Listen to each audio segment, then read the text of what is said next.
नमस्कार साथियों, स्वागत है आपका अपने YouTube channel GS hub by DS sir में। तो कैसे हो आप लोग? उम्मीद करता हूँ आप सब अच्छे होंगे। साथी, आज की श्रृंखला में हम एक बार फिर से देखने वाले हैं एसएससी एमटीएस के जो जीएस जीके का पोर्शन है, इसका जीएस जीके का हम क्या देखने वाले हैं? एनालिसिस देखने वाले हैं। जो आपके प्रीवियस ईयर क्वेश्चन हुए थे उन सभी को हम देखने वाले हैं।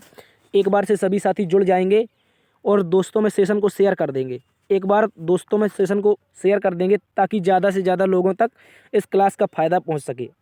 आज की क्लास संख्या साथी आपकी 5 है। यदि इससे पहले आपने जो 4 क्लासें हुई हैं वो नहीं देखी हैं तो इनको भी देखिए, क्योंकि इन क्लासों में आपके लिए मोस्ट इम्पोर्टेंट कंटेंट दिया गया है। ठीक है, तो आप इनको भी अच्छे से देखेंगे। चलते आज के पहले क्वेश्चन की तरफ। देखो हम क्या देखने वाले साथी, एसएससी एमटीएस हवलदार के लिए जीएस जीके का पोर्शन। मैं आपको कई बार पहले भी बता चुका हूँ, केवल ये एमटीएस ही नहीं, हवलदार ही नहीं, ये अन्य एग्जाम जैसे आपका सीएचएसएल हो गया, आपका सीआरपीएफ हो गया, इसके अलावा सीआईएसएफ हो गया, इन सभी में जिसमें भी आपके जीएस आती है उन सभी के लिए इम्पोर्टेंट क्लास है। क्योंकि साथी जीएस का कंटेंट लगभग वही होता है। क्योंकि यदि आपसे पूछा है कि आपका भारत 1947 में आज़ाद हुआ था, एमटीएस में पूछा है, तो साथी सीएचएसएल वाला, सीआईएसएफ वाला या सीआरपी वाला एफ वाला आपसे ये नहीं मानेगा कि भारत आपसे 1950 में आज़ाद हुआ। ठीक है, तो क्योंकि भारत आपका 1947 में ही आज़ाद हुआ तो सभी लगभग एग्जाम के लिए जीएस सेम ही रहती है। तो आप लोग इससे, आपने एमटीएस हवलदार का लोगो देखा तो आप लोग कन्फ्यूज नहीं होंगे। ठीक है, एक बार से सभी साथी जुड़ जाएंगे और दोस्तों में सेशन को शेयर कर देंगे। हम जीएस जीके का प्रीवियस ईयर देखने वाले हैं। क्या देखने वाले हैं? Previous year question paper. प्रतिदिन शाम 8 बजे हमारे साथ जुड़ना ना भूलें। आज की क्लास संख्या 5 है। साथी, यदि आपने अभी तक हमारे चैनल को सब्सक्राइब नहीं किया है तो प्लीज़ इसे सब्सक्राइब भी कर लीजिए। आपके लिए इस तरह की लगातार वीडियो लाते रहेंगे। चलते आज के पहले क्वेश्चन की तरफ। साथी, आज का मोटिवेशन कोट जो आपको ऊर्जावान बनाएगा और मंजिल के प्रति जागरूक रखेगा। कह रहा है साथी, लाख दलदल हो पाँव जमाए रखिए, हाथ खाली ही सही पर उठाए रखिए। कौन कहता है छलनी में पानी नहीं आता, कौन कहता है छलनी में पानी रुकता नहीं, बर्फ़ जमने तक हौसला बनाए रखिए। साथी, आपके लिए कितनी भी मुसीबत क्यों ना आ जाए, यदि आपने डिसाइड किया है कि मुझे इस एग्ज़ाम की तैयारी करनी है, मान लो एमटीएस की ही तैयारी करनी है, आपको इसकी तैयारी करनी है, वही कह रहा है लाख दलदल हो, कितनी भी मुसीबतें क्यों ना आए, आप तैयारी में निरंतर लगे रहेंगे, यानी कि पाँव जमाए रखेंगे। हाथ खाली ही हो, आपको उम्मीद हो कि हमारा सिलेक्शन होगा या नहीं होगा, फिर भी आप क्या इसमें बने रहेंगे। इसके लिए हाथ खाली ही सही पर उठाए रखिए, इसके लिए निरंतर प्रयास करते ही रहेंगे। कौन कहता है छलनी में पानी रुकता नहीं, लोग कहते हैं कि छन्नी में पानी रुकता नहीं है। अरे बर्फ़ जमने तक हौसला बनाए रखिए। आप पानी को एक बार बर्फ़ तो बनाओ, आप मेहनत तो करो, तब तक जब तक आपके लिए क्लियर नहीं होता है आप तब तक हौसला बनाए रखिए। ठीक है, इसी जोश और जुनून के साथ चलते आज के पहले क्वेश्चन की तरफ। साथी, आज का पहला क्वेश्चन ये रहा आपकी स्क्रीन पर। हमसे कह रहा है साथी कि प्राचीन नीमराना वावड़ी राजस्थान के किस जिले में स्थित है। देखो साथी, कुछ ऐसे क्वेश्चन होते हैं जो पर्टिकुलरली किसी स्थान से, किसी राज्य से आ जाते हैं। अब इसको तो केवल राजस्थान वाले ही कर सकते हैं। यदि आपने इसका अध्ययन किया है तो आप इसको कर सकते हैं। आपकी जो नीमराना वावड़ी है साथी, ये वावड़ी ये कहाँ पर स्थित है? तो याद रखेंगे अलवर में है। कहाँ पर साथी? अलवर में स्थित है। अलवर कहाँ पर पड़ता है? तो आप याद रखेंगे साथी, ये राजस्थान में पड़ता है। कहाँ पर? अलवर आपका राजस्थान में पड़ता है। और इसके अलावा वावड़ी क्या होती है? तो आप याद रखेंगे एक ऐसा कुआं, जैसे ये आपका कुआं है और इसके अंदर जाने के लिए एक विशेष प्रकार की सीढ़ियाँ बनी होती हैं चारों तरफ। क्या बनी होती साथी? सीढ़ियाँ बनी होती है इसके पास जाने के लिए। इसे क्या कहते हैं? इस कुआं को हम कहते हैं वावड़ी। ठीक है, तो इसको अच्छे से याद रखेंगे। नीमराना वावड़ी कहाँ पर स्थित है? तो याद रखेंगे अलवर राजस्थान में। कहाँ पर? अलवर राजस्थान में। आप याद रखेंगे बीकानेर, इसके बारे में आप याद रखेंगे। यहाँ पर साथी होता है ऊँट महोत्सव। क्या होता है?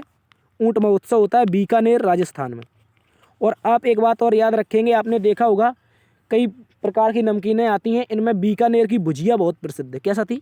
बीकानेर की भुजिया बहुत प्रसिद्ध है। इसको भी अच्छे से याद रखेंगे। जो आपकी हल्दीराम की कंपनी है ये बीकानेर राजस्थान की ही है। ठीक है, इसको अच्छे से याद रखेंगे। इसके अलावा आप याद रखेंगे जो आपका ऊँट महोत्सव होता है साथी, इस ऊँट महोत्सव में ऊँट के ऊपर जो चित्रकला बनाई जाती है, कौन सी चित्रकला बनाई जाती है? तो साथी इसका नाम है, इस चित्रकला का नाम है उस्ता कला। क्या नाम है साथी? इस चित्रकला को हम कहते हैं उस्ता कला। जो आपके ऊँटों के ऊपर चित्रकारी बनाई जाती है इसको क्या कहते हैं, उस्ता कला कहते हैं। और ये कहाँ पर ऊँट महोत्सव होता है, तो बीकानेर राजस्थान में होता है। इसको अच्छे से याद रखेंगे, ठीक है साथी। और ऊँट को हम क्या कहते हैं, सभी को पता है, रेगिस्तान का जहाज कहते हैं। इसके अलावा आप याद रखेंगे जयपुर। जयपुर में क्या याद रखना है साथी, इसमें इसको कहते हैं पिंक सिटी। क्या कहते हैं साथी, आपकी पिंक सिटी इसी को कहा जाता है, किसको, जयपुर को। पिंक सिटी के अलावा आप याद रखेंगे जयपुर में है आपका हवा महल। कौन है साथी, आपका जयपुर में हवा महल है, इसको अच्छे से याद रखेंगे। इसके अलावा साथी पूछ ले अजमेर। अजमेर के बारे में एक मोस्ट इंपॉर्टेंट क्वेश्चन आपसे बार बार पूछा जाता है, अढ़ाई दिन का झोपड़ा। क्या साथी, अढ़ाई दिन का जो झोपड़ा है ये कहाँ पर स्थित है, तो याद रखेंगे अजमेर राजस्थान में, ठीक है। अढ़ाई दिन का झोपड़ा आपका अजमेर राजस्थान में है। इसके अलावा आपको याद रखेंगे ये कुतुबुद्दीन ऐबक ने बनवाया था। किसने, कुतुबुद्दीन ऐबक ने, कुतुबुद्दीन ऐबक ने, ठीक है। इसको अच्छे से याद रखेंगे। और कुतुबुद्दीन जो ऐबक था साथी, ये आपका किससे संबंधित था, तो गुलाम वंश से संबंधित था। किससे, गुलाम वंश से संबंधित था। इसको अच्छे से याद रखेंगे। तो एक बार फिर से देखते हैं, नीमबारी वावड़ी कहाँ पर स्थित है, अलवर राजस्थान में। बीकानेर में क्या है, ऊँट महोत्सव होता है, ऊँटों के ऊपर एक चित्रकारी होती है जिसे हम कहते हैं उस्ता कला। जयपुर क्या है, आपकी पिंक सिटी है, जयपुर में आपका हवा महल स्थित है। इसके अलावा आपसे पूछ ले अजमेर। अजमेर के बारे में याद रखेंगे, यहाँ पर अढ़ाई दिन का झोपड़ा है जिसे कुतुबुद्दीन ऐबक ने बनवाया था। और कुतुबुद्दीन जो ऐबक था ये गुलाम वंश से संबंधित था। इसको अच्छे से याद रखेंगे। चलते हैं अगले क्वेश्चन की तरफ। दूसरा क्वेश्चन साथी देखो, यहाँ पर कुछ क्वेश्चन है आपके लिए इंग्लिश में है, क्योंकि एमटीएस में आपसे इंग्लिश भी पूछी जाती है, तो आप इनको आपके इंग्लिश के लिए ये क्वेश्चन जो इंग्लिश में है ये आपके लिए सहायक होंगे, ठीक है। आपसे साथी कह रहा है, which of the following is the world's largest inland sea. यानी कि आपसे कह रहा है विश्व का सबसे बड़ा भूमिबद्ध सागर। भूमिबद्ध सागर का मतलब क्या होता है, आप याद रखेंगे, जो आपका भूमिबद्ध सागर होता है, इसको अच्छे से याद रखेंगे। भूमिबद्ध सागर इस तरह से क्वेश्चन घुमा के पूछता है, ये यूपी पैट में भी पूछा गया था। विश्व का सबसे बड़ा भूमिबद्ध निकाय या भूमिबद्ध सागर क्या है, तो आपसे पूछ रहा है विश्व की सबसे बड़ी झील के बारे में। क्या पूछ रहा है, विश्व की सबसे बड़ी झील के बारे में। तो आप याद रखेंगे साथी, ये कैस्पियन सागर है। कौन सी, जो आपकी कैस्पियन सागर है, ये आपकी विश्व की सबसे बड़ी झील है। विश्व की सबसे बड़ी झील कौन सी हो जाएगी, हमारी कैस्पियन सागर। इसको अच्छे से याद रखेंगे। इसके अलावा आपसे पूछा है मेडिटेरियन सी। मेडिटेरियन सी किसे कहते हैं, तो याद रखेंगे साथी, इसे कहते हैं भूमध्य सागर को। किसको साथी, जो हमारा भूमध्य सागर होता है, भूमध्य सागर, इसे क्या कहते हैं, मेडिटेरेनियन सी कहते हैं, ठीक है। इसको अच्छे से याद रखेंगे। इसके अलावा साथी आपको याद रखना है, ये तो आपकी हो गई विश्व की सबसे बड़ी झील। कैसी, विश्व की सबसे बड़ी। इसके अलावा आप याद रखेंगे विश्व की सबसे गहरी झील कौन सी है। कैसी साथी, विश्व की सबसे गहरी झील। गहरी झील के अलावा आपसे पूछ सकता है मीठे पानी की सबसे बड़ी झील कौन सी है। विश्व की सबसे मीठे पानी की झील कौन सी है। इसके अलावा पूछ सकता है विश्व में सबसे ऊंचाई पर स्थित झील कौन सी है। हम विश्व में देखेंगे, इसके बाद इन्हीं क्वेश्चनों को हम भारत के अकॉर्डिंग देखेंगे। पहले हम विश्व के अकॉर्डिंग देखते हैं।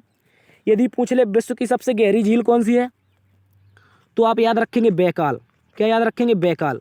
अब साथी हमको इसको करना है याद। हम इसको याद कैसे करेंगे, तो देखो बैकाल में क्या छुपा है, काल छुपा है। आप देखेंगे, आपने देखा हो कई व्यक्ति खत्म हो जाता है, वो कहाँ चला जाता है, काल के पास चला जाता है। और जब हम किसी पानी में जाएंगे, गहराई में चले जाएंगे, तो हम मर जाएंगे, यानी कि काल, ठीक है। तो गहराई में जाने पर हमें क्या मिल जाता है, काल मिल जाता है। तो विश्व की सबसे गहरी झील कौन सी हो जाएगी, बैकाल झील। इसको अच्छे से याद रखेंगे।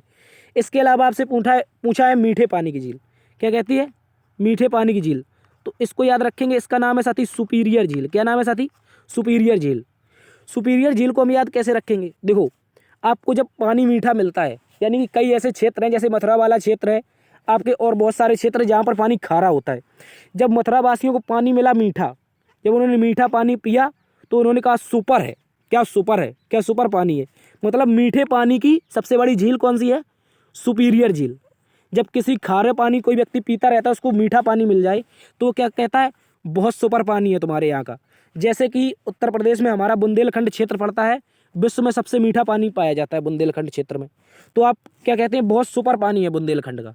तो मतलब मीठे पानी की सबसे बड़ी झील कौन सी हो जाएगी, सुपीरियर झील। इसके अलावा आपसे ऊंचाई पर स्थित पूछ ले, तो याद रखेंगे साथी तिलीचो झील। कौन सी साथी, जो आपकी तिलीचो झील है, ये ऊंचाई पर स्थित है, और ये आपकी नेपाल में स्थित है साथी। कहाँ पर, नेपाल में। ये जो आपका माउंट एवरेस्ट पड़ता है, इन्हीं की पहाड़ियों के बीच में कहीं पर स्थित है तिलीचो झील। तिलीचो झील, माफ़ी चाहेंगे, तिलीचो झील आपकी विश्व की सबसे ऊंचाई पर स्थित झील है, इसको अच्छे से याद रखेंगे। तो हमसे पूछ ले गहरी झील, यानी कि काल के पास जाएंगे तो गहराई में जाएंगे, तो बैकाल झील। इसके अलावा मीठे पानी की झील, सुपीरियर झील, पानी हमें बहुत सुपर लगा, ठीक है, मीठा पानी बहुत सुपर लगा। इसके अलावा ऊंचाई पर स्थित झील पूछ ले तो तिलीचो झील। अब इन्हीं क्वेश्चनों को हम देखते हैं भारत के अकॉर्डिंग। यदि पूछे भारत में सबसे गहरी झील कौन सी है, या पूछ ले बड़ी झील, ठीक है, बड़ी झील आपसे पूछेगा बड़ी झील कौन सी है भारत में, सबसे बड़ी झील है साथी चिल्का झील। कौन सी साथी? चिल्का झील, ठीक है, इसको अच्छे से याद रखेंगे। इसके अलावा साथी पूछ ले आपसे मीठे पानी की झील कौन सी है सबसे बड़ी, मीठे पानी की पूछ ले तो आप बताएंगे बुलर झील। क्या बताएंगे? बुलर झील, ठीक है। और ऊंचाई पर स्थित भारत में कौन सी झील है, तो आप याद रखेंगे चोलामू झील। कौन सी? चोलामू झील है साथी, ये आपकी चोलामू पड़ती है सिक्किम में। कहाँ पर? आप याद रखेंगे सिक्किम में चोलामू पड़ती है। इसके अलावा बुलर आपकी जम्मू एंड कश्मीर में पड़ती है, और चिल्का झील आपकी कहाँ पर पड़ती है? ओडिशा में पड़ती है। इन सभी को अच्छे से याद रखेंगे। तो उम्मीद करता हूँ आपको झीलों से संबंधित क्वेश्चन आपके कंप्लीट हो गए होंगे। इसके अलावा अब हम और क्वेश्चन देख लेते हैं। जैसे आपसे यहाँ पर दिया है मेडिटेरेनियन सी। मेडिटेरेनियन सी का मतलब होता है साथी भूमध्य सागर। क्या साथी? भूमध्य सागर। तो भूमध्य सागर में कुछ जल संधि है, इनको अच्छे से याद रखेंगे। एक को आपकी भूमध्य सागर से अटलांटिक महासागर। कौन साथी? जो आपका अटलांटिक महासागर है, अटलांटिक महासागर, इसके मध्य एक जल संधि स्थित है। इस जल संधि को हम जानते हैं जिब्राल्टर की जल संधि के नाम से। किसके नाम से? जिब्राल्टर जल संधि के नाम से। भूमध्य सागर और अटलांटिक महासागर के बीच कौन सी? जिब्राल्टर जल संधि है, ठीक है, इसको अच्छे से याद रखेंगे। इसके अलावा भूमध्य सागर और लाल सागर के मध्य, भूमध्य सागर और लाल सागर के मध्य क्या स्थित है, तो आप याद रखेंगे इसके मध्य साथी आपकी स्वेज नहर। कौन सी साथी? स्वेज नहर। साथी ये वही नहर है जिस पर मिस्र का कब्जा है। किसका? ये मिस्र का कब्जा है इस नहर पर। इस नहर को बनाया किसने था, तो याद रखेंगे इस नहर को बनाया फ्रांस ने था, परंतु वर्तमान में ये मिस्र के अधीन आती है। भूमध्य सागर को लाल सागर से जोड़ती है, इसको अच्छे से याद रखेंगे, ठीक है। चलते अगले क्वेश्चन की तरफ। अगला क्वेश्चन एक बार फिर से इंग्लिश में आपके लिए, तो आप कंफ्यूज नहीं होंगे, एक बार इनको देख लेंगे। कह रहा है which of the following type, क्या कह रहा है साथी? Which of the following type agriculture is known as jhum in Assam. कहने का मतलब उसका सीधा ये है साथी, जो आपकी झूम खेती होती है। कौन सी? झूम खेती। झूम खेती को असम में क्या कहते हैं? असम में क्या कहते हैं? इस टाइप जो ये झूम टाइप की खेती होती है, इसको आसाम में क्या कहते हैं? तो साथी आप याद रखेंगे इसको कहते हैं शिफ्टिंग कृषि। क्या कहते हैं? Shifting agriculture. साथी शिफ्टिंग एग्रीकल्चर का मतलब है स्थानांतरित कृषि। क्या है साथी? स्थानांतरित कृषि। एक बार इसको देख लेंगे, स्थानांतरित कृषि, ठीक है। स्थानांतरित कृषि क्या होती है, तो आप याद रखेंगे जब हम किसी स्थान विशेष पर खेती करते हैं, झूम खेती है, जैसे हम झूम खेती करते हैं, झूम खेती को देख लेते हैं पहले। झूम खेती हम करते हैं पेड़ पौधों को काट कर, पेड़ पौधों को काट कर हम जला देते हैं, उसके स्थान पर एक स्थान निकालते हैं, उसमें क्या करते हैं हम, इस एरिया में झूम खेती करते हैं। और असम में यही खेती आपकी कहलाती स्थानांतरित खेती। कैसी? शिफ्टिंग एग्रीकल्चर के नाम से जानी जाती है। जो झूम खेती होती है असम में, ये किस नाम से जानी जाती है?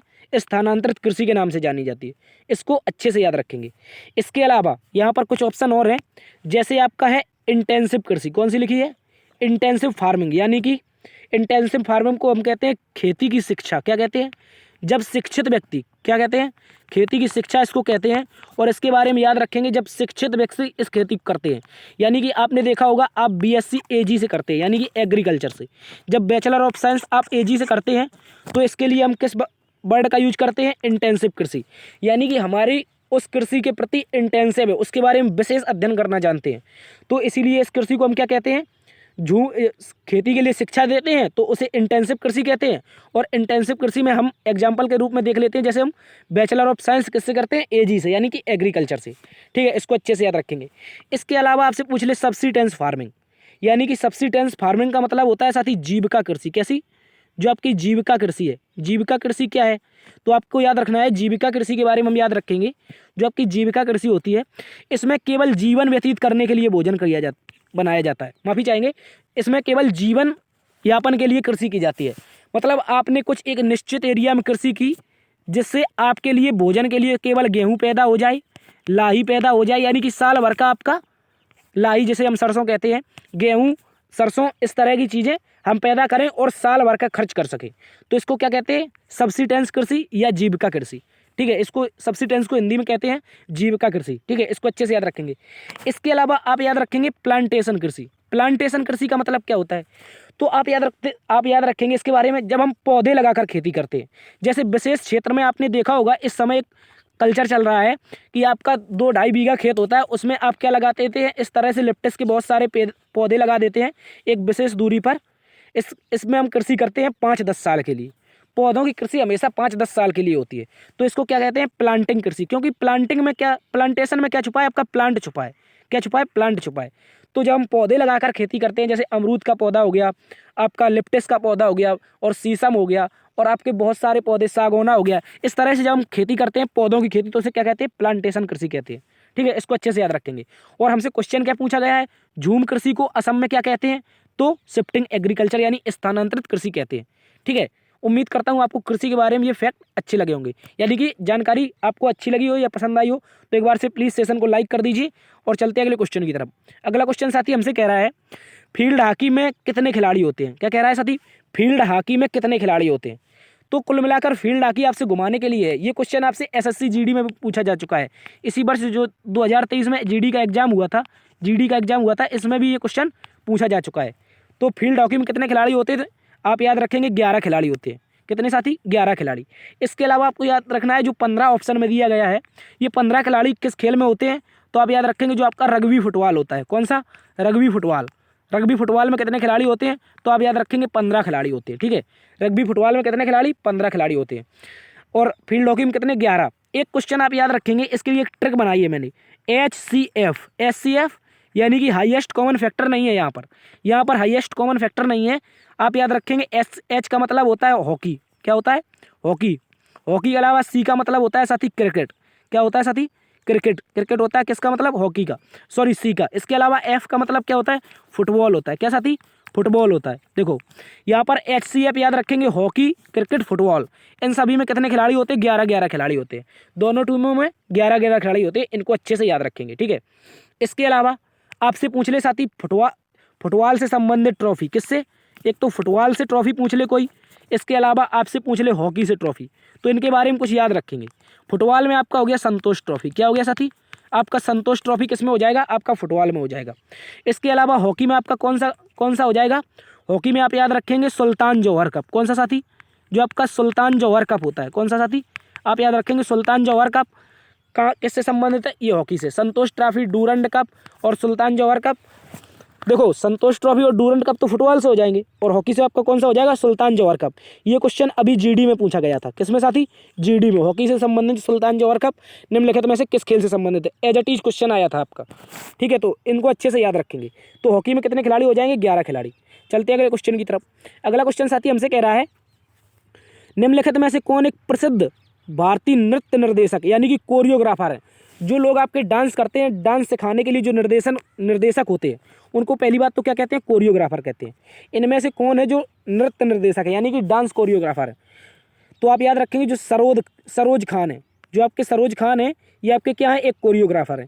आप इनके बारे में याद रखेंगे, माधुरी दीक्षित, काजोल और श्रेया घोषाल। ये लोग कौन है? तो इनके बारे में याद रखेंगे, ये सारे के सारे कौन है? एक्ट्रेस हैं। भारतीय फिल्म इंडस्ट्रीज की क्या है? एक्ट्रेस है यानी कि अभिनेत्रियां। ठीक है, इनको अच्छे से याद रखेंगे। इसके अलावा एक निर्देशक के बारे में जरूर याद रखेंगे, इससे संबंधित क्वेश्चन पूछा जा सकता है क्योंकि इसने बहुत अच्छी फिल्में बनाई हैं। इनको अच्छे से याद रखेंगे। इनका नाम है साथी SS राजामौली। क्या नाम है साथी? SS राजामौली। साथी ये वही SS राजामौली है जिन्होंने भारत को एक बाहुबली मूवी दी। क्या दी साथी? बाहुबली मूवी दी। बाहुबली के अलावा RRR यानी कि RRR, ये 2 मूवियाँ किसने दी हैं? तो आप याद रखेंगे रखेंगे निर्देशक SS राजामौली ने। और साथ ही इनकी मूवी जो RR है ये 2023 के लिए ऑस्कर में नामित हुई है। ये इनको अच्छे से याद रखेंगे क्योंकि हो सकता है इनको बेस्ट निर्देशक का अवार्ड इस बार मिलने की चांस है। और इनका नाटू नाटू सॉन्ग भी उसमें गया है। किसमें? आप याद रखेंगे जो आपका ऑस्कर अवार्ड होता है। ठीक है, तो इनके बारे में अच्छे से याद रख लेंगे, भारत के निर्देशक SS राजामौली के बारे में। ये बहुत अच्छी अच्छी फिल्में बनाते हैं कल्चर से, और आपके बहुत सारी सामाजिक मुद्दों पर अच्छी फिल्में बनाते हैं। ठीक है, तो कोरियोग्राफर के बारे में पूछा है तो आप याद रखेंगे सरोज खान। माधुरी दीक्षित, काजोल और श्रेया घोषाल क्या हैं? ये भारत की अभिनेत्रियां हैं। चलते हैं अगले क्वेश्चन की तरफ। अगला क्वेश्चन साथी हमसे कह रहा है, फ्रीडम इन एग्जाइल आत्मकथा किसकी है? क्या कह रहा है? फ्रीडम इन एग्जाइल आत्मकथा किसकी है? आप जल्दी से इसको छाप के बताएंगे। देखो इसमें आपके लिए ग्रीन टिक लगा है। यदि पूछ ले फ्रीडम इन एग्जाइल आत्मकथा किसकी है, तो आप लोग याद रखेंगे साथी ये आपकी दलाई लामा की। किसकी? जो आपके दलाई लामा है, बौद्ध धर्मगुरु, तिब्बती बौद्ध धर्मगुरु है दलाई लामा, इनकी क्या है, ये आपकी पुस्तक है फ्रीडम इन एग्जाइल। ठीक है, इसको अच्छे से याद रखेंगे। इसके अलावा आप याद रखेंगे साथी ये वर्तमान में भारत के धर्मशाला में रहते हैं। कहाँ पर? भारत के धर्मशाला में रहते हैं। क्यों रहते हैं? तो याद रखेंगे 1959 में धोखे से चीन ने तिब्बत पर कर लिया था कब्जा। इसके बाद ये भारत में आ गए, क्योंकि भारत का एक उद्देश्य है, एक उद्देश्य है, ध्येय वाक्य है अतिथि देवो भव, यानी कि भारत में कोई भी आता है वो अतिथि होता है और देवता के समान होता है, उसकी हम रक्षा की पूरी जिम्मेदारी देते हैं। तो उस समय पंडित जवाहरलाल नेहरू प्रधानमंत्री हुआ करते थे, उन्होंने इनको शरण दे दी और इसी से चलते हुए भारत और चीन के मध्य 1962 में युद्ध हुआ था। कौन सा युद्ध हुआ था? भारत और चीन युद्ध हुआ था। ठीक है, तो इन्हीं के कारण हुआ था वो, दलाई लामा के कारण, क्योंकि ये तिब्बत के धर्मगुरु थे और तिब्बत पर अब वर्तमान में चीन का कब्जा है। ठीक है, इनको अच्छे से याद रखेंगे। इसके अलावा आपसे पूछ ले APJ अब्दुल कलाम, इनके बारे में याद रखेंगे। इनके एक प्रसिद्ध पुस्तक है जिसका नाम है इंडिया 2020। क्या नाम है? भारत 2020 का भारत, इसका मतलब है इंडिया 2020 2020 का भारत। ठीक है, इसके अलावा नेल्सन मंडेला के बारे में याद रखेंगे। इनकी एक फेमस पुस्तक है, कई बार एग्जाम में पूछी जा चुकी है, लॉन्ग वॉक टू फ्रीडम। क्या ऐसा थी? लॉन्ग वॉक टू फ्रीडम, यानी कि स्वतंत्रता के लिए लंबा मार्च। ठीक है, जो फ्रीडम नेल्सन मंडेला की पुस्तक है, ये कौन सी है? Long Walk to Freedom. इसको अच्छे से याद रखेंगे। इनको नेल्सन मंडेला को साथी अफ्रीका का गांधी भी कहते हैं। क्या कहते हैं साथी? अफ्रीका है जो अफ्रीका का गांधी कहते हैं। दक्षिण अफ्रीका का गांधी किसे कहते हैं? तो याद रखेंगे नेल्सन मंडेला को कहते हैं। ठीक है, इन्होंने जो आपके काले लोग और गोरे के भेदभाव होते थे, इनको दूर करने के लिए एक विशेष योगदान दिया है। ठीक है, इनको अच्छे से याद रखेंगे। और इनका जन्मदिन साथी 18 जुलाई को मनाया जाता है। कब मनाया जाता है? तो याद रखेंगे नेल्सन मंडेला का जन्मदिन 18 जुलाई को मनाया जाता है।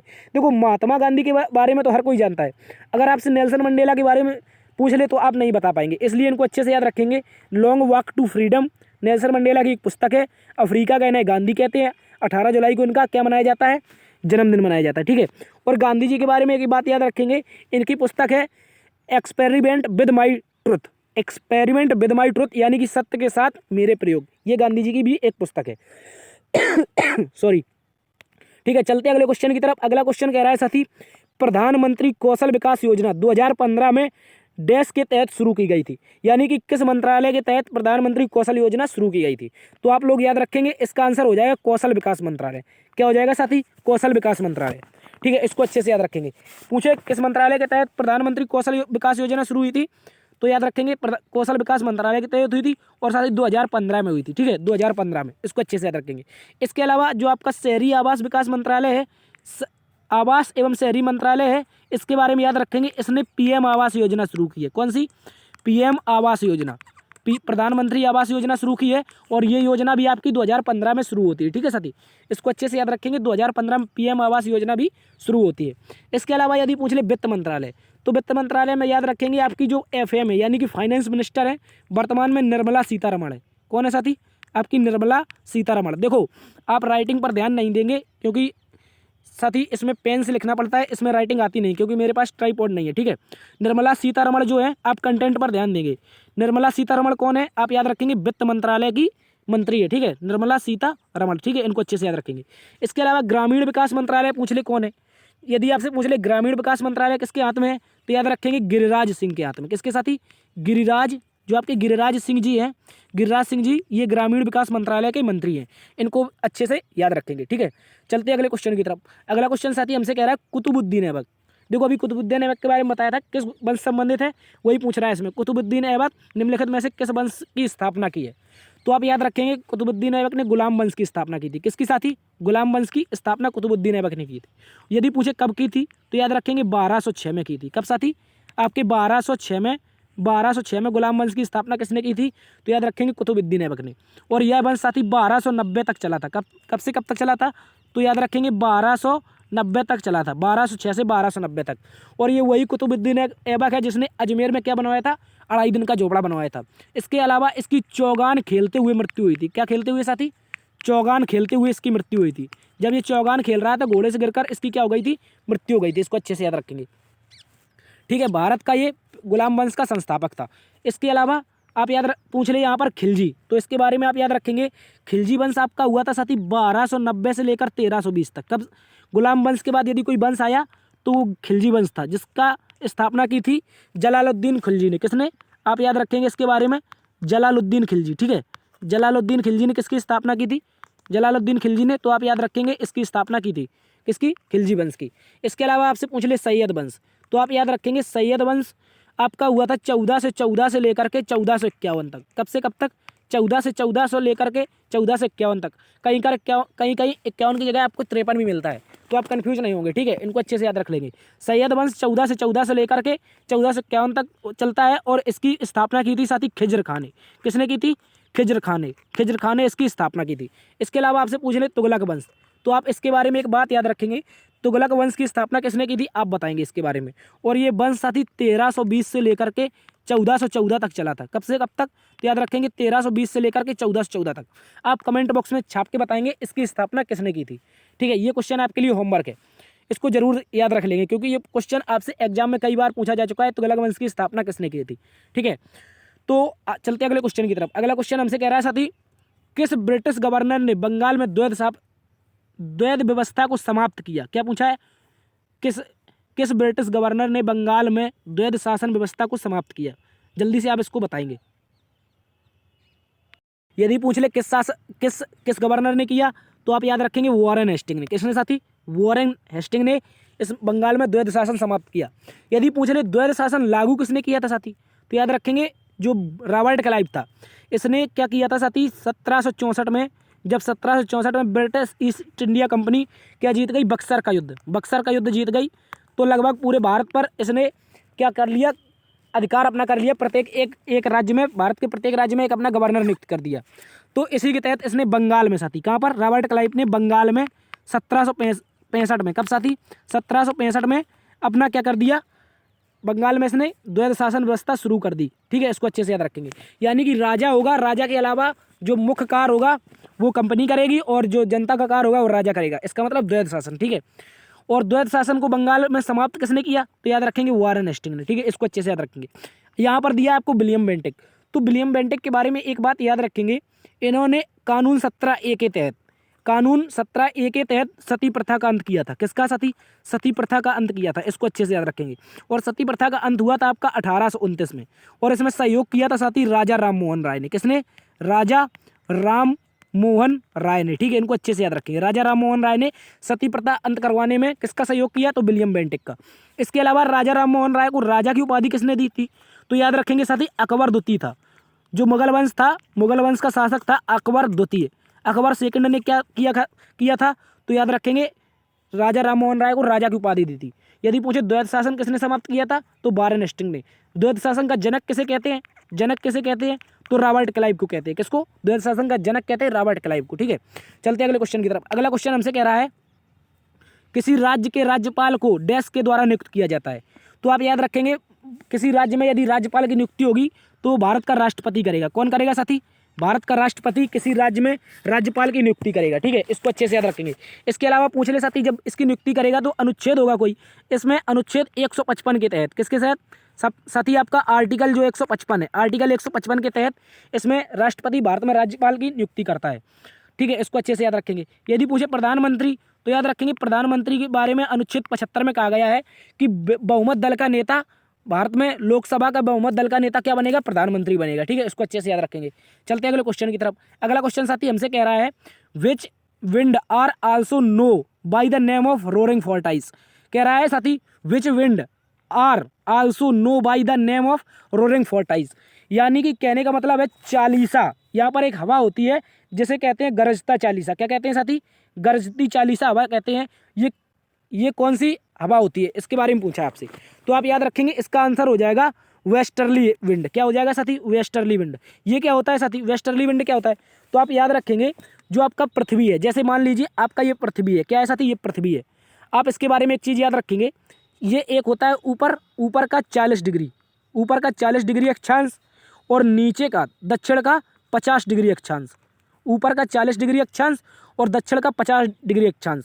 इसमें जो हवाएं चलती हैं साथी, इसमें जो हवाएं चलती हैं, ये इस क्षेत्र में जो हवाएं चलती हैं और इनको याद रखेंगे, इनको कहते हैं रोरिंग फॉल्टाइज यानी कि गरजती चालीसा।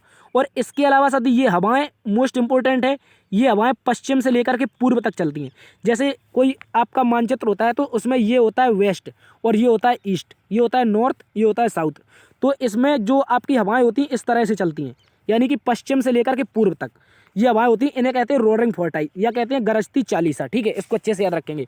जो उत्तर के नॉर्थ के 40 डिग्री अक्षांश और दक्षिण के साउथ के 50 डिग्री अक्षांश के बीच का क्षेत्र होता है, इसमें जो हवाएं चलती हैं उनको कहते हैं रोरिंग फॉल्टाइज। ठीक है, गरजती चालीसा।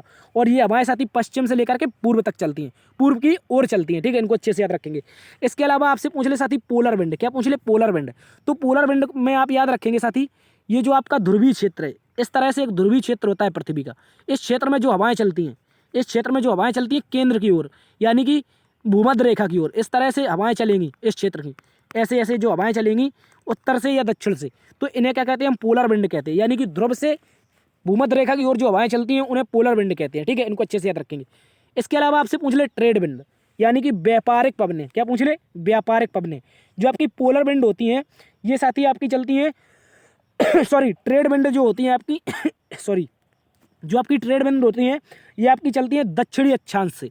कौन सा? दक्षिणी अक्षांश से कहाँ तक चलती है? तो भूमध्य रेखा तक चलती है। जैसे आपकी ये भूमध्य रेखा है, यहाँ पर ये भूमध्य रेखा है, तो ये दक्षिणी अक्षांश से भूमध्य रेखा की ओर जाएंगी, कहीं से भी चल सकती हैं ये हवाएं। जो आपकी कौन सी पवनें होती हैं? आपकी व्यापारिक पवनें होती हैं। ठीक है, दक्षिणी अक्षांश से कहाँ तक चलेंगी? तो भूमध्य रेखा की ओर। तो इस तरह से आपने समझा, क्या समझा? आपकी वेस्टर्ली विंड यानी कि रोरिंग फॉल्टाइज क्या होती हैं? तो आप याद रखेंगे 40 और 50 के बीच में रोरिंग फॉल्टाइज होती हैं और ये चलती हैं पश्चिम से पूर्व की ओर। इसके अलावा पोलर विंड क्या होती हैं? जो ध्रुव से केंद्र की ओर चलें उन्हें क्या कहते हैं? पोलर विंड कहते हैं। इसके अलावा व्यापारिक पवनें क्या होती हैं? जो दक्षिणी अक्षांश से कहीं से भी शुरू हो सकती हैं, ये दक्षिणी अक्षांश से कहाँ तक चलें? भूमध्य रेखा की ओर चलें, इनको क्या कहते हैं? ट्रेड विंड कहते हैं। इनको अच्छे से याद रखेंगे। तो उम्मीद करता हूँ ये हवा के बारे में आपको सब समझ में आया होगा। ठीक है, चलते हैं अगले क्वेश्चन की तरफ।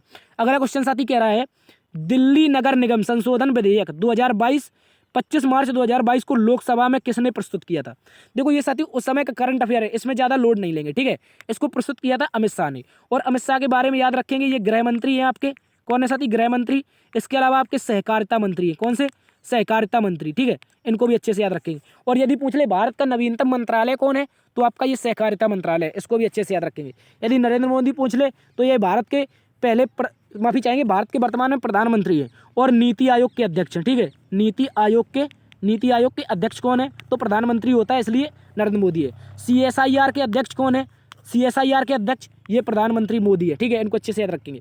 इसके अलावा निर्मला सीतारमण, अभी आपको बताइए क्या है? आपकी फाइनेंस मिनिस्टर है यानी कि FM, इनको अच्छे से याद रखेंगे।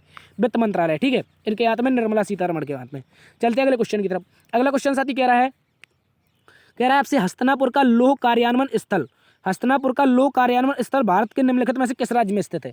यदि पूछ ले हस्तिनापुर, देखो कुरुक्षेत्र आपका पड़ता है हरियाणा में, परंतु जो हस्तिनापुर है ये आपका उत्तर प्रदेश में पड़ता है। इसमें कंफ्यूज नहीं होना है। आप सोचे कुरुक्षेत्र में आपका युद्ध हुआ था, हस्तिनापुर के राजा थे, तो ये आप याद रखेंगे कुरुक्षेत्र तो आपका पड़ता है हरियाणा में। कहाँ पर? ये आपके लिए क्वेश्चन है। कुरुक्षेत्र आपका पड़ता है हरियाणा में, और जो आपका हस्तिनापुर है ये कहाँ पर पड़ता है? ये उत्तर प्रदेश में पड़ता है। ठीक है, इसको अच्छे से याद रखेंगे। तो जो आपका लौह कार्यान्वयन स्थल है हस्तिनापुर में, ये कहाँ पर हो जाएगा? आपका उत्तर प्रदेश में हो जाएगा। ठीक है, इसको अच्छे से याद रखेंगे। बिहार के बारे में कुछ चीज़ें देख लेते हैं, जैसे आपका छठ पूजा कहाँ पर होती है? बिहार में होती है। छठ पूजा के अलावा आपका विदेशिया नृत्य होता है। कौन सा? विदेशिया नृत्य कहाँ पर होता है? विदेशिया नृत्य ये बिहार में होता है। इसके अलावा मध्य प्रदेश के बारे में देख लें तो वनों में सर्वाधिक स्थान किसी प्रदेश का है तो मध्य प्रदेश है। सर्वाधिक वन कहाँ पर है? तो मध्य प्रदेश में है। ठीक है, इसके अलावा मध्य प्रदेश को क्या कहते हैं? मध्य प्रदेश को आप याद रखेंगे भारत का हृदय कहते हैं। क्या कहते हैं? मध्य प्रदेश को हम कहते हैं भारत का हृदय, यानी कि भारत का हृदय कौन है? तो याद रखेंगे मध्य प्रदेश है। इसके अलावा मध्य प्रदेश में उज्जैन है। उज्जैन में आपका अभी हाल ही में महाकालेश्वर लोक का जो आपका माफी चाहेंगे जो आपका वो जो उज्जैन है उसमें एक लोक बना है। कौन सा लोक बना है? आप इसको कमेंट बॉक्स में छाप के बताएंगे। आप बताएंगे इसमें कौन से लोक का उद्घाटन प्रधानमंत्री मोदी ने किया है। जो आपका उज्जैन में मंदिर है शिव जी का, इसमें किस लोक का उद्घाटन किया है। ठीक है, इसको अच्छे से याद रखेंगे। चलते अगले क्वेश्चन की तरफ। अगला क्वेश्चन कह रहा है माफी चाहेंगे इंग्लिश में है ये, कह रहा है annual financial statement show the receipt and payment of government. क्या कह रहा है? The annual financial statement show the receipt and payment of government in form of, यानी कि ये कह रहा है साथी, आपसे कह रहा है जो आपका वार्षिक फाइनेंशियल स्टेटमेंट होता है ये किस रूप में दिया जाता है, गवर्नमेंट को किस रूप में दिया जाता है, ये पूछ रहा है आपसे। तो आप याद रखेंगे इसका आंसर हो जाएगा साथी कॉन्टीजेंसी फंड, या फिर पब्लिक अमाउंट, या फिर कंसोलिडेटेड फंड। ठीक है, इसको अच्छे से याद रखेंगे। Contingency fund, public account and consolidated fund. इसके रूप में क्या देते हैं, हम देते हैं फाइनेंशियल स्टेटमेंट, यानी भारत सरकार कोई भी स्टेटमेंट देगी तो इस फंड के रूप में देगी। ठीक है, इसको अच्छे से याद रखेंगे। चलते हैं अगले क्वेश्चन की तरफ। अगला क्वेश्चन कह रहा है साथी इनमें से किस खनिज द्वारा थायरॉक्सिन हार्मोन का संश्लेषण होता है। क्या पूछा हमसे, जो आपका थायरॉक्सिन हार्मोन है, क्या साथी, थायरॉक्सिन हार्मोन, ये कौन सा खनिज है निम्नलिखित में से जो इसका संश्लेषण करता है। तो आप याद रखेंगे इसको, जो थायरॉक्सिन हार्मोन है इसका संश्लेषण करता है आयोडीन। यदि पूछ ले थायरॉक्सिन हार्मोन निकलता कहाँ से है, ये जो आपका हार्मोन है निकलता कहाँ से है, तो आप याद रखेंगे साथी ये थायराइड ग्रंथि से। कहाँ से साथी, जो आपकी थायराइड ग्रंथि होती है इससे आपका कौन सा हार्मोन निकलता है, तो थायरॉक्सिन हार्मोन निकलता है। और साथी थायरॉक्सिन हार्मोन ये कहाँ से निकलता है, थायराइड ग्रंथि से। जो थायराइड ग्रंथि है ये माफ़ी चाहेंगे भारत कह रहे हैं, अपने शरीर की सबसे बड़ी अंतःस्रावी ग्रंथि है। कौन सी, शरीर की सबसे बड़ी अंतःस्रावी, कैसी साथी, अंतःस्रावी ग्रंथि है। इसको अच्छे से याद रखेंगे। अंतःस्रावी ग्रंथि कौन हो जाएगी, तो आपकी थायराइड ग्रंथि हो जाएगी। ठीक है, कहाँ गया साथी, थायरॉक्सिन हार्मोन में थायराइड ग्रंथि से निकलता है, थायराइड ग्रंथि से। इसके अलावा ये आपकी शरीर की सबसे बड़ी अंतःस्रावी ग्रंथि है। ठीक है, इसको अच्छे से याद रखेंगे। यदि पूछ ले शरीर की सबसे बड़ी ग्रंथि कौन है, तो यकृत को याद रखेंगे। ठीक है, और सबसे बड़ा अंग पूछ ले तो त्वचा के बारे में याद रखेंगे। ठीक है, चलते अगले क्वेश्चन की तरफ। इसका आंसर क्या हो जाएगा, आयोडीन। ठीक है, कह रहा है अगला क्वेश्चन कह रहा है निम्नलिखित में से कौन सा खेल ग्रीष्मकालीन ओलंपिक 2020 जो 2021 में आयोजित किया गया है नहीं खेला गया था। साथी इसमें जो आपका था, इसमें कुश्ती खेला गया था, मुक्केबाजी खेला गया था, भारोत्तोलन खेला गया था। लेकिन आपका जो वुशु है, क्या साथी, वुशु, ये खेल जो होता है ये आपका 2020 के ओलंपिक हुए जिनका आयोजन जापान में हुआ था, टोक्यो में, इनमें वुशु नहीं खेला गया था। और साथी वुशु क्या होता है, वुशु के बारे में आप याद रखेंगे। वुशु एक इस प्रकार की मुक्केबाजी होती है जो ओपन रिंग में खेली जाती है। ओपन रिंग में यानी कि आप हाथ पैर कुछ भी चला सकते हैं, इसमें हाथों से पैरों से एक तरह की मुक्केबाजी ही होती है ये वुशु। ये खेल होता है ओपन रिंग में खेला जाता है, जिसमें खिलाड़ी एक दूसरे को रेत के पकड़ के मारते हैं। ठीक है, इसके अलावा आपसे पूछ ले कुश्ती, तो भारत में कुश्ती में एक पदक आया था बजरंग पूनिया के नाम से।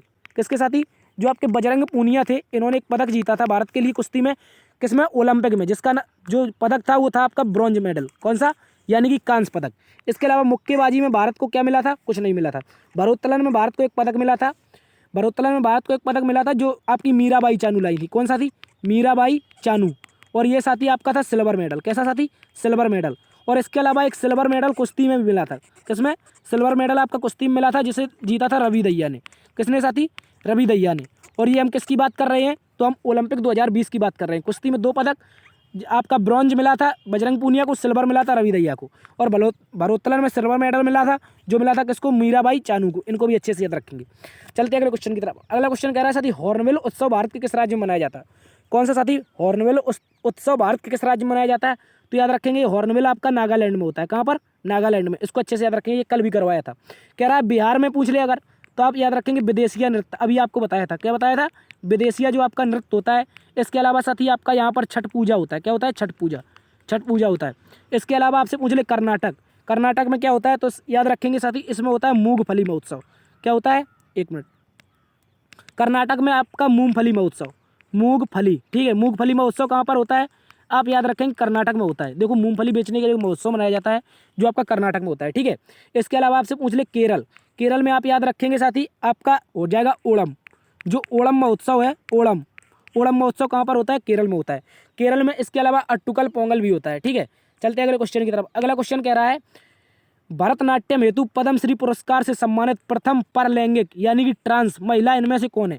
यानी कि कह रहा है साथी जो आपके भरतनाट्यम डांस करती हैं और भारत की पहली महिला ट्रांसजेंडर है। क्या कह रहा है साथी हमसे, ट्रांसजेंडर कह रहा है। कौन है, तो आप याद रखेंगे नर्तकी नटराज नाम है इनका। क्या नाम है साथी, नर्तकी नटराज इनका नाम है, जो भारत की प्रथम महिला भरतनाट्यम की पद्मश्री पुरस्कार विजेता है। क्या है, पद्मश्री पुरस्कार विजेता है और ट्रांसजेंडर है।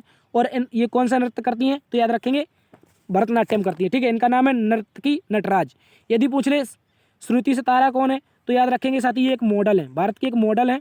ठीक है, इनके अलावा श्रुति सितारा के स्थान पर एक आता है क्वेश्चन आपके सितारा देवी। क्या आता है, सितारा देवी। ठीक है, तो जो आपकी सितारा देवी है ये आपकी कथक से संबंधित है। किससे, कथक से संबंधित महिला है। ठीक है, साधना मिश्रा पूछ ले तो इनको कहते हैं साथी बैतूल की सुपर मॉम। क्या कहते हैं? बैतूल की सुपर मॉम, क्योंकि साथी इन्होंने माँ होते हुए 40 वर्ष की उम्र में इतना सुपर यानी कि अच्छा सा डांस किया था, इसलिए क्या कहते हैं? इनको सुपर मॉम कहते हैं, बैतूल की सुपर मॉम। ठीक है, इनको अच्छे से याद रखेंगे। तो आपका पद्मश्री पुरस्कार विजेता पहली ट्रांसजेंडर कौन है? नर्तकी नटराज। ठीक है, इनको अच्छे से याद रखेंगे। चलते हैं अगले क्वेश्चन की तरफ। अगला क्वेश्चन हमसे कह रहा है निम्नलिखित में से किसे सबसे अधिक मात्रा में एस्कॉर्बिक एसिड विटामिन सी होता है? देखो, जो आपका अमरूद होता है साथी, क्या होता है? अमरूद, इसमें विटामिन सी होता है सर्वाधिक मात्रा में, पर इसके बीजों में होता है। किसमें? अमरूद के बीजों में विटामिन सी होता है। ठीक है, जो अमरूद के बीज होते हैं उनमें क्या होता है? विटामिन सी होता है। इसके अलावा खट्टे पदार्थों में होता है आपका। किसमें साथी? खट्टे पदार्थों में। खट्टे पदार्थों में क्या होता है? आपका विटामिन सी होता है। यदि पूछ ले खजूर में कौन सा विटामिन होता है, तो खजूर में आप याद रखेंगे साथी, आप याद रखेंगे इसमें विटामिन बी होता है। खजूर में क्या होता है? विटामिन बी होता है। विटामिन बी और विटामिन के, ये दोनों होते हैं किसमें? खजूर में। इसके अलावा आपसे पूछ ले मूंगफली, तो मूंगफली में याद रखेंगे इसमें विटामिन ई होता है। क्या होता है? Vitamin E. विटामिन ई के अलावा विटामिन बी होता है। ठीक है, गेहूं में भी आपका विटामिन ई होता है, और विटामिन ई के अलावा कौन सा होता है? आप याद रखेंगे गेहूं में होता है। ठीक है, क्यों होता है? तो याद रखेंगे जब हम गेहूं फुला के, यदि कोई भी अनाज आप फुला के खाएंगे उसमें विटामिन ई मिलेगा, जब उसमें अंकुर निकल आएंगे। अंकुरित बीज ही कहते हैं इनको। अंकुरित बीजों में कौन सा होता है? Vitamin E. और विटामिन ई को साथ ही हम कहते हैं ब्यूटी विटामिन। क्या कहते हैं? ब्यूटी विटामिन, यानी कि सुंदरता का विटामिन कौन सा होता है? आप अंकुरित बीज खाएंगे। देखो, एक आप गेहूं क्या कर लेंगे? फुलाएंगे। आप चना मूंगफली सब मिक्स करके जब फुला के खाते हैं उसमें अंकुर निकल आता है, उससे आपकी त्वचा में निखार आता है। ये जो आपकी क्रीम रीम है, आप क्रीम लगाते हैं, क्रीमों से कोई फर्क नहीं पड़ता है। आप जो ये अमरूद है, गेहूं है, मूंगफली है, माफ़ी चाहेंगे अमरूद नहीं, आपका अमरूद नहीं होगा, मूंगफली है, गेहूं है, इसके अलावा चना होता है, इसके अलावा बादाम होता है, इन सभी में जब अंकुर निकल आता है तब उनको हम खाते हैं तो क्या हो जाता है? हमको हमारे शरीर में निखार आता है, यानी कि त्वचा में निखार आता है। ठीक है, तो इसलिए इसे क्या कहते हैं? ब्यूटी विटामिन कहते हैं। इसके अलावा विटामिन डी के बारे में आप याद रखेंगे, इसको कहते हैं साथी इस सनसाइन का विटामिन। क्या कहते हैं? सनसाइन का विटामिन, यानी कि सूरज का विटामिन। ठीक है, चलते हैं अगले क्वेश्चन की तरफ। अगला क्वेश्चन कह रहा है Assam and most of the peninsular state sorry, कह रहा है Assam and most of the peninsular state have dash population densities. यानी कि कहने का इसका मतलब है साथी, जो आपका असम है, क्या है? असम। असम में किस वर्ग के लोग रहते हैं? इसका कहने का मतलब ये है, असम में किस वर्ग के लोग रहते हैं। और जो आपके प्रायद्वीपीय राज्य हैं, जो आपके प्रायद्वीपीय राज्य हैं, इस एक मिनट, यहाँ पर क्या कह रहा है? असम में किस प्रकार के लोग रहते हैं। इस तरह से आपका यहाँ पर असम है, यहाँ पर कहीं पड़ता है असम, बांग्लादेश के बगल में। ठीक है, ये बांग्लादेश के बगल का जो क्षेत्र होता है वाई की आकृति का, ये कौन है? ये आपका असम है। ठीक है, इनमें या फिर प्रायद्वीपीय भारत में किस प्रकार के लोग रहते हैं? तो आप याद रखेंगे मॉडरेट लोग रहते हैं। कैसे? मॉडरेट, यानी कि मध्यम वर्ग के। ठीक है, मध्यम वर्ग के लोग किस में रहते हैं? असम और आपके जो पेनिनसुलर स्टेट है, देखो पेनिनसुलर का स्टेट का मतलब है प्रायद्वीपीय भारत। प्रायद्वीपीय भारत और असम वगैरह, इसमें कौन से लोग रहते हैं? तो मध्यम वर्ग के लोग रहते हैं। ठीक है, इनको अच्छे से याद रखेंगे। चलते हैं अगले क्वेश्चन की तरफ। अगला क्वेश्चन कह रहा है अगला क्वेश्चन आपका कह रहा है निम्नलिखित में कौन सा मौलिक अधिकार मानव तस्करी, बेगार, अन्य प्रकार के जबरन श्रम, यानी कि जबरदस्ती श्रम करवाने से संबंधित है? तो आप याद रखेंगे इसे कहते हैं साथी शोषण के विरुद्ध अधिकार। कौन सा? शोषण के विरुद्ध अधिकार। और शोषण के विरुद्ध जो अधिकार है ये आपका अनुच्छेद 23-24 में है। कौन से? अनुच्छेद 23-24 में आपका फंडामेंटल राइट है, आपको कोई शोषण के विरुद्ध अधिकार नहीं हनन कर सकता है, यानी कि आपसे जबरदस्ती कोई कार्य नहीं करवा सकता है। ठीक है, इसे कहते हैं शोषण के विरुद्ध अधिकार। यदि पूछे सांस्कृतिक और शैक्षिक अधिकार किसमें है, तो आप याद रखेंगे अनुच्छेद 29 के अंतर्गत आती है ये। यदि पूछे संवैधानिक उपचारों का अधिकार, अनुच्छेद 32 में आता है, और इसी को भीमराव अम्बेडकर ने क्या कहा था? संविधान की आत्मा कहा था। ठीक है, इसके अलावा आपसे पूछ ले धार्मिक स्वतंत्रता, तो इसके बारे में याद रखेंगे अनुच्छेद 25 से लेकर के, आपसे पूछ ले अनुच्छेद 25 से लेकर के अनुच्छेद 28 तक, इनमें क्या आता है? आपका धार्मिक स्वतंत्रता आता है। ठीक है, इनको अच्छे से याद रखेंगे। सांस्कृतिक और शैक्षिक अधिकार किसमें हो जाएंगे? अनुच्छेद 29 में हो जाएंगे। शोषण के विरुद्ध अधिकार आपका 23-24 में हो जाएगा। संवैधानिक उपचारों का अधिकार अनुच्छेद 32 में आ जाएगा, जिसे भीमराव अम्बेडकर ने संविधान की आत्मा कहा था। और धार्मिक स्वतंत्रता का अधिकार अनुच्छेद 25 से लेकर 28 तक आ जाएगा। ठीक है, चलते अगले क्वेश्चन की तरफ। अगला क्वेश्चन कह रहा है साथी loudness of the sound is proportional. क्या कह रहा है? Loudness of the sound is proportional to the dash of the amplitude, यानी कि एम्पलीट्यूड का मतलब होता है साथी आपका क्या होता है? आप याद रखेंगे आयाम होता है। ठीक है, क्या होता है? आयाम। तो यहाँ पर कह रहा है लाउडनेस, यानी कि ध्वनि की प्रबलता, ध्वनि उत्पन्न करने वाले आयाम के कैसे होती है? जो ध्वनि की आपकी क्या होती है? प्रबलता। जो आप ध्वनि उत्पन्न करते हैं, कंपन होता है जिसे कहते हैं वाइब्रेट। देखो यहाँ पर वाइब्रेट लिखा है, तो कह रहा है ध्वनि की प्रबलता लाउडनेस ऑफ साउंड, ध्वनि की प्रबलता इज प्रोपोर्शनल, किसके समानुपाती होती है? एप्टीट्यूड, आयाम के, और वाइब्रेशन यानी कि कंपन के। कहने का मतलब है ध्वनि की प्रबलता ध्वनि उत्पन्न करने वाले कंपन जो आयाम होता है उसके कैसे होती है। देखो एक तरफ आप लिखेंगे ध्वनि की प्रबलता, कुल मिला के आप कन्फ्यूज नहीं होंगे, एक तरफ लिखेंगे प्रबलता, ठीक है। जो ध्वनि की प्रबलता होती है ये आयाम के समानुपाती तो होती है, ये आयाम के समानुपाती तो होती है, परंतु ये वर्ग के समानुपाती होती है। कैसे कैसे? वर्ग के। तो आपको ऑप्शन क्या दिया गया है? स्क्वायर। स्क्वायर का मतलब ये क्या होता है? वर्ग के समानुपाती होती है। जो एक ध्वनि की प्रबलता बराबर आयाम का स्क्वायर होता है। कुल मिला के ये आपसे यहाँ पर पूछा गया है। तो इसका आंसर क्या हो जाएगा? ध्वनि की प्रबलता इज इक्वल टू आयाम का स्क्वायर, ठीक है, एम्पलीट्यूड का स्क्वायर हो जाएगा, ठीक है। चलते हैं अगले क्वेश्चन की तरफ। अगला क्वेश्चन साथी कह रहा है हमसे, डॉक्टर एन राजम डैश के बाधक के रूप में विख्यात है। जो आपके डॉक्टर एन राजम है ये किसके रूप में है? तो आप याद रखेंगे एन राजम का संबंध है आपका वायलिन से। ये क्या बजाते थे आपके एन राजम? ये आपके बजाते थे वायलिन। क्या बजाते थे साथी? वायलिन बजाते थे। इनको अच्छे से याद रखे लेंगे। N Rajam, doctor N Rajam क्या बजाते थे? वायलिन बजाते। आपसे पूछ ले बांसुरी, तो आप याद रखेंगे हरि प्रसाद चौरसिया। क्या याद रखेंगे? हरि प्रसाद चौरसिया, ठीक है। हरि प्रसाद चौरसिया क्या बजाते थे? चौरसिया। तो ये बजाते थे बांसुरी, ठीक है, हरि प्रसाद चौरसिया। इसके अलावा बीड़ा पूछ ले तो बीड़ा के बारे में आप याद रखेंगे साथी, बीड़ा बजाते थे आपके असद अली खां, विश्व मोहन भट्ट। कौन साथी? असद अली खां और विश्व मोहन भट्ट। इनको अच्छे से याद रखेंगे। ये क्या बजाते थे?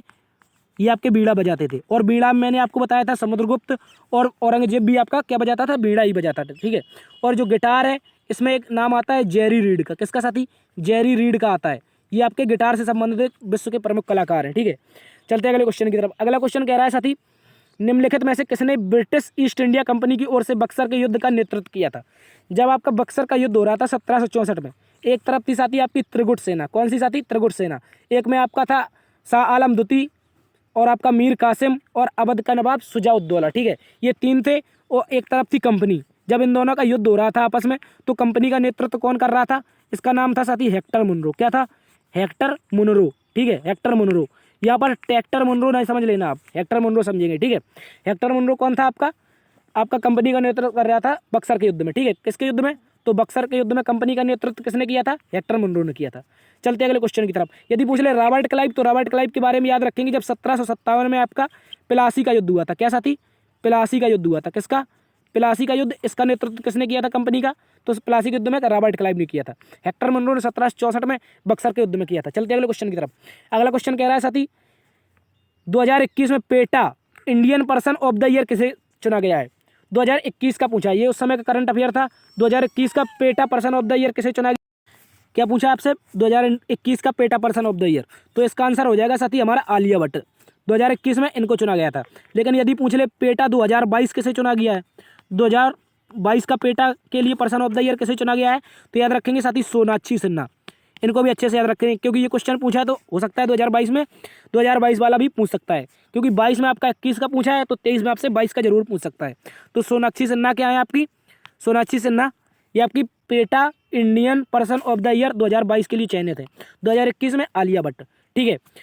तो ये थी आज की क्लास साथी। उम्मीद करता हूँ आपको क्लास पसंद आई होगी। यदि पसंद आई है तो लाइक कीजिए, यदि चैनल पर आप नए हैं तो सब्सक्राइब जरूर करें, दोस्तों में शेयर करें। देखते रहिए जीएस अब बाई डीएस सर। प्रतिदिन शाम 8 बजे हम आपके लिए लेकर आते रहेंगे इस तरह का एनालिसिस। चलते अगले माफ़ी चाहेंगे, चलते हैं आज की वीडियो में इतना ही, ठीक है। जय हिंद।